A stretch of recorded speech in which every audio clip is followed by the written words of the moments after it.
Sir आपको photography करते हुए अब कितने साल हो गए हैं? वैसे तो मैं अब कहें 8-9 साल की उम्र से मैं जो बेसिक कैमरा होते थे पहले वो फिल्म वाले कैमरा आते थे उसमें फिल्म डलती थी उसको डेवलप किया जाता था। तो 8 या 9 साल की उम्र से मैं फ़ोटो खींचता था, मतलब 9 साल का बच्चा कह सकते हैं आप, क्योंकि मेरे घर में मेरे फादर को थोड़ा सा शौक था तो उन कैमरा से मैं कभी कभी फ़ोटो खींचता था। पर वो जस्ट जैसे हम फ़ोटो खींचते हैं धीरे धीरे जो आप कह सकते हैं कि मैंने अच्छी फ़ोटो खींचनी शुरू की वो लगभग 20 साल की उम्र से। तो आज मैं 52 ईयर्स का हूँ, तो आप कह सकते हैं 20-22 साल हो गए। अच्छी तस्वीर का रहस्य क्या है? हाँ जी, अच्छी तस्वीर के लिए पहले आप में रुचि होना बहुत ज़रूरी है। दूसरा आपको बहुत सारे रहस्य अगर कहें तो एक मैंने आपको बताया रुचि, दूसरा लाइट्स का आपको पता होना चाहिए कि लाइट का महत्व। बेसिकली फ़ोटोग्राफी जो है अच्छी तस्वीर, जब तक आपको अच्छी लाइट नहीं मिलेगी तो अच्छी फ़ोटो नहीं आ सकती। अब लाइट का मतलब ये है कि आप देखिए, लाइट का मतलब ये नहीं कि बहुत सारी रोशनी, लाइट का मतलब ये है कि नियंत्रित लाइट। कभी कभी आपने देखा होगा कोई हम लैंडस्केप खींचते या कोई हम पोर्ट्रेट खींचते तो एक तरफ शेड होता है, एक तरफ लाइट होती है। तो वो लाइट की नॉलेज कि आपको कितनी लाइट चाहिए और उस लाइट को आप नेचुरली कंट्रोल कर रहे हैं या कैमरा से भी कंट्रोल कर रहे हैं। तो एक आप हो गया रुचि, दूसरा आपको हो गया कि लाइट का पता आपको होना चाहिए, तीसरा आपको कि किस बैकग्राउंड में जो आपका सब्जेक्ट है वो किस कलर का है। सपोज करो आप ग्रीन कलर का कोई सब्जेक्ट खींच रहे हो तो उसके पीछे अगर ग्रीन कलर ही आएगा तो उसकी बैकग्राउंड एक जैसी हो जाएगी तो फ़ोटो अच्छी नहीं आ सकती है। तो आपको कितने विजिलेंट आप हैं किस चीज़ को, बेसिकली फ़ोटोग्राफी क्या है, वो भी एक सुंदरता का प्रदर्शन करना है कि आप जिस चीज़ को प्रेजेंट कर रहे हो वो सुंदर लगनी चाहिए। तो कलर्स की नॉलेज आपको होनी चाहिए, लाइट्स की नॉलेज आपको चाहिए और ऑब्वियसली आपके पास अच्छा इक्विपमेंट भी हो, कैमरा भी अच्छा हो, तो बहुत अच्छी फ़ोटो खींची जा सकती इंसान का शौक़ है, इस पे आपका क्या कहना है? है। मैं आपको बताऊं कि कोई भी शौक़, वैसे अगर कहें अगर आप अमीर हैं तो उस शौक़ आपको पूरा करने में इसमें कोई दो राय नहीं कि आपके शौक़ आसानी से पूरे हो सकते हैं। लेकिन जैसे मैं अपनी बैकग्राउंड बताऊं, मैं जब मैं स्कूल में पढ़ता था तो हम अपनी जो छुट्टियां होती थी विंटर वेकेशन, उसमें हम 20 रुपये हमें एक दिन की दिहाड़ी मिलती थी, हम पौधे भी लगाते थे। आज मैं फॉरेस्ट डिपार्टमेंट में नौकरी कर रहा हूँ, उसमें हम फॉरेस्ट डिपार्टमेंट में 20-20 दिहाड़ी पे पौधे लगाते थे। फिर कई बार हमने सड़कों पे भी सड़कें साफ़ किए, काम किया है। उससे हमने कैमरा खरीदे हैं, 500 रुपये का कैमरा आता था, मुझे याद है आज से 20 साल पहले, प्रीमियर का कैमरा। तो हमने वो अपना जो छुट्टियों का टाइम है उससे पैसे कमाए, उससे कैमरा ख़रीदा। तो हालांकि वो हमारी पॉकेट से बाहर था पर हमने पैसे जोड़े।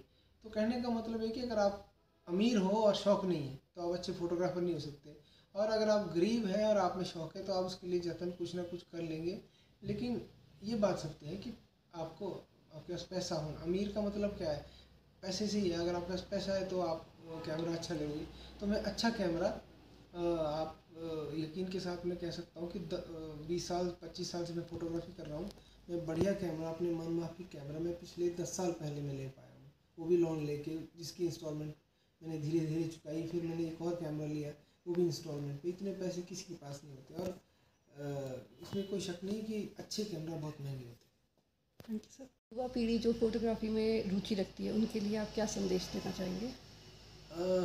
युवा पीढ़ी को मैं ये संदेश देना चाहता हूँ, पहले तो उनका फ़ोटोग्राफी करने का किस लिए वो फ़ोटोग्राफी करना चाहते हैं, उनका शौक़ क्या, कोई लक्ष्य हासिल करना है या बस ही शौकिया तौर पे फ़ोटोग्राफी करते हैं।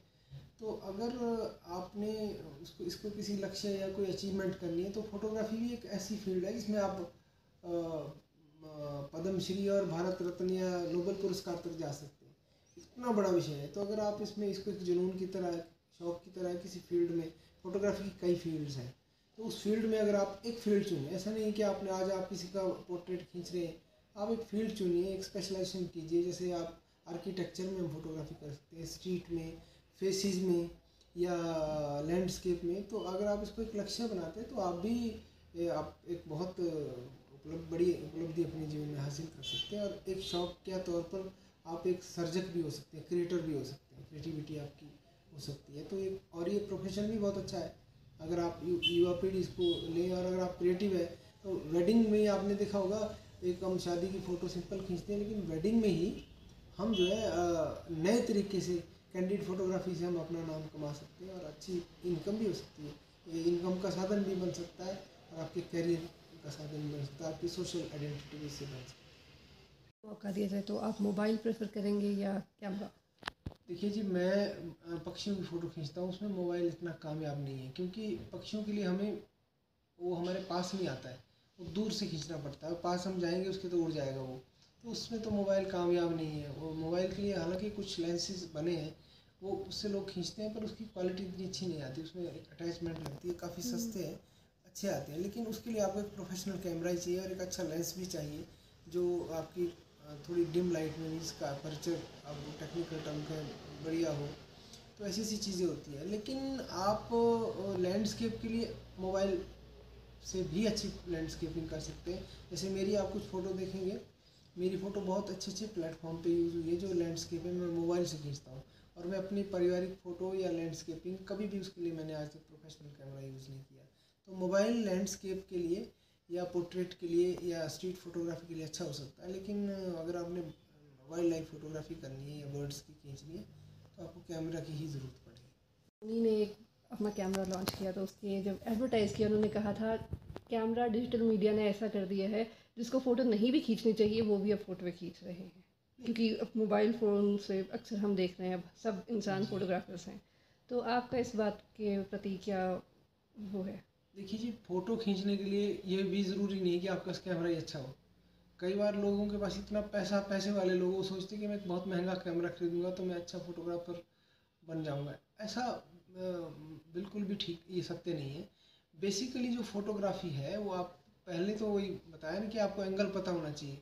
मैं आपको ऐसे, मेरे बहुत सारे दोस्त हैं जो मोबाइल से ही फ़ोटो खींचते हैं और उनके पास 20-25 हज़ार का मोबाइल होगा, लेकिन जब आप उनकी फ़ोटो देखेंगे तो एक प्रोफेशनल फ़ोटोग्राफर जिनके अच्छे कैमरा है वो भी उनके बराबर की फ़ोटो नहीं खींच सकते।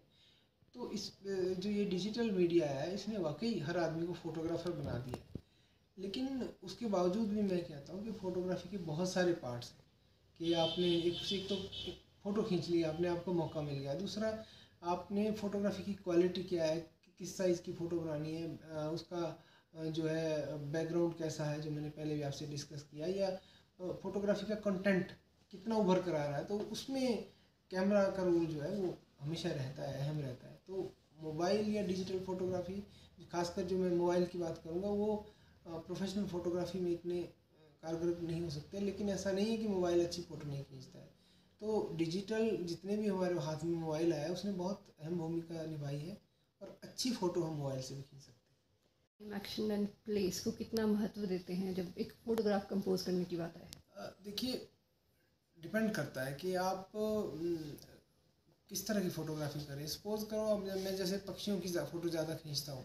अगर कोई पक्षी उड़ रहा है, आपको फ्लाइंग शॉट चाहिए उसका, तो उसमें सेकंड्स का भी महत्व है।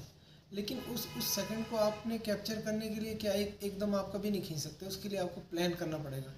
तो टाइम का तो बिल्कुल महत्व है, और उस टाइम में भी आप जब क्लिक कर रहे हो तो आप कई बार लकीली क्या होता है कि आपकी जो फ़ोटो है, जब आप, जैसे हम कहते हैं बर्स्ट मोड होता है फोटोग्राफी में, कि आपने धड़ धड़ धड़ जैसे स्ट्रेन गन चलती है, जैसे हम बेसिकली फोटोग्राफी को भी शूटिंग कहते हैं, आपने देखा होगा।